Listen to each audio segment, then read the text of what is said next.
Instead of engaging with what you actually said, the manipulator responds to a distorted version of it.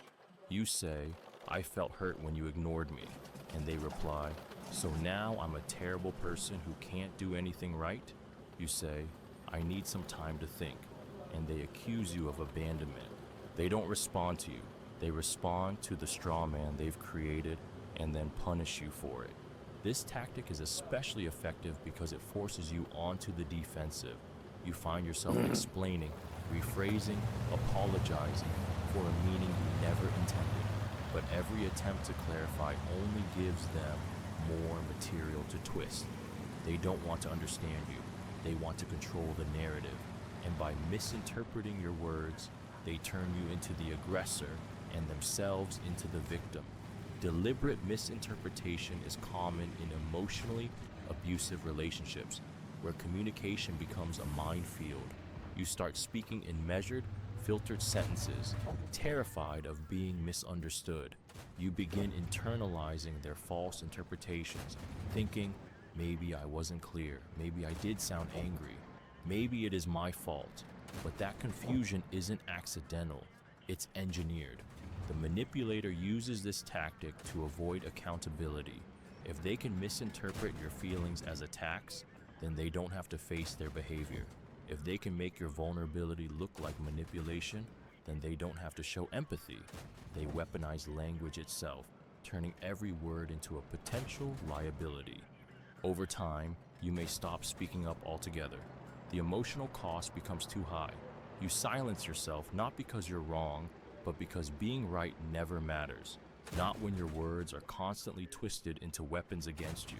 And that's exactly where they want you. Quiet, unsure, and easier to control. Anchoring negative emotions. Anchoring negative emotions is a manipulative, psychological tactic that programs someone to associate specific people, places, phrases, or behaviors with emotional pain, so that even neutral or innocent situations begin to feel threatening. It's psychological conditioning at its most invasive. It doesn't just influence your choices, it rewires your emotional reflexes. And over time, you'll start reacting with anxiety, shame, or fear, not because of what's happening, but because of what you've been trained to feel.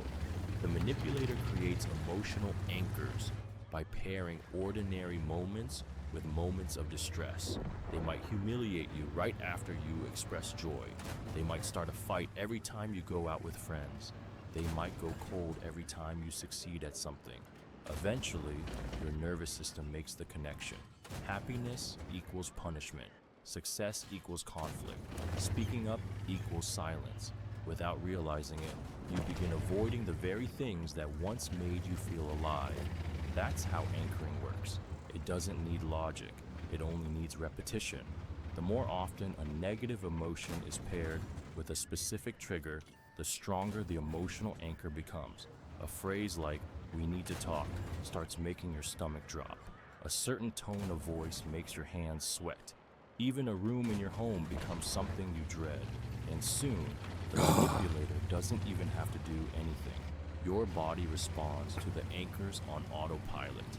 This tactic is especially sinister because it bypasses rational thinking. You can tell yourself that you're safe, that you have nothing to feel guilty about, but your body still flinches.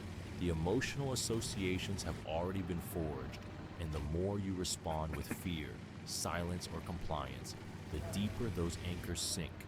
It's a slow erasure of emotional freedom. The manipulator now has control without ever needing to raise their voice. They've trained you like a dog with invisible electric fences.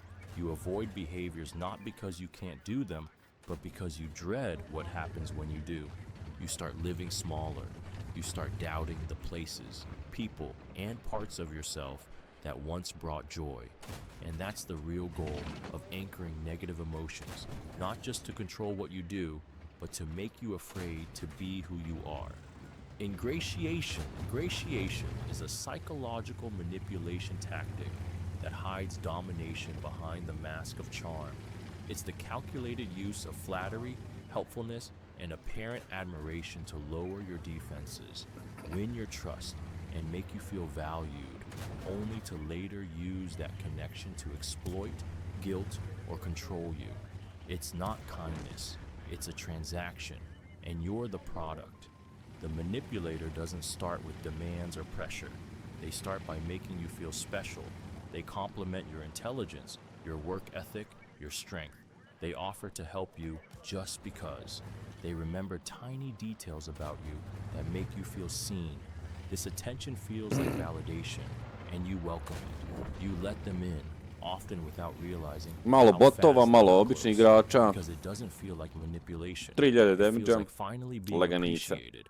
But beneath the surface, every gesture is strategic. Every compliment has a goal. Every favor plants a seed. You owe me. The manipulator is not giving, they're investing.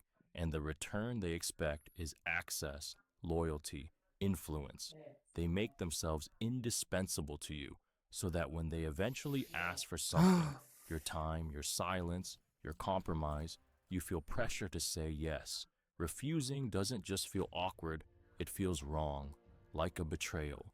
Ingratiation thrives in Idemo. environments where people crave approval. Print screen. Workplaces, social circles, romantic beginnings, places where status Print and screen. acceptance matter.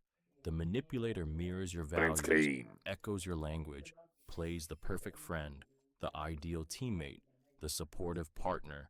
But over time, the charm reveals its edge. Samo The uzimam. compliments become